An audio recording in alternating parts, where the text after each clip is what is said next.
ప్రగతిశీల ప్రజాస్వామ్య విద్యార్థి సంఘం పీడీఎస్యు మహబూబాబాద్ జిల్లా కార్యవర్గం ఆధ్వర్యంలో పెండింగ్లో ఉన్న ఫీజు రియంబర్స్మెంట్ స్కాలర్షిప్స్ విడుదల చేయాలని ఈ యొక్క ప్రెస్ మీట్ నిర్వహించడం జరుగుతూ ఉంది.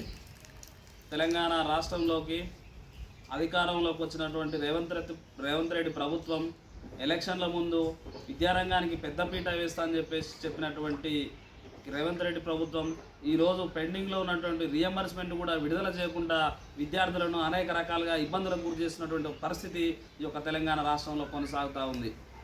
అంటే ఎలక్షన్ ముందు చెప్పినటువంటి హామీలు ఏవైతున్నాయో ఈరోజు విద్యారంగానికి దాదాపు 36-37 హామీలు ఇచ్చినటువంటి పరిస్థితి ఆనాడుంది. కానీ అధికారం చేపట్టి 16 నెలల కాలం పూర్తవుతున్నప్పుడు కూడా ఇంతవరకు కూడా ఏ ఒక్క హామీని కూడా అమలు చేయకుండా ఈరోజు పరిపాలన కొనసాగిస్తున్నటువంటి పరిస్థితి తెలంగాణలో కొనసాగుతుంది.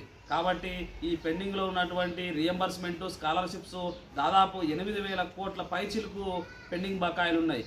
కానీ దాని మీద ఈరోజు కేంద్ర రాష్ట్ర ప్రభుత్వానికి ఎలాంటి సంబంధం లేనటువంటిగా వ్యవహరిస్తున్నటువంటి పరిస్థితి ఉంది. కాబట్టి ఇకనైనా రాష్ట్ర ప్రభుత్వం గ్రహించి విద్యార్థులు ఎదుర్కొంటున్నటువంటి సమస్యలను గ్రహించి పెండింగ్లో ఉన్నటువంటి ఫీజు రియంబర్స్మెంట్ స్కాలర్షిప్స్ను తక్షణమే విడుదల చేయాలని చెప్పేసి ఈ సందర్భంగా డిమాండ్ చేస్తూ ఉన్నాం.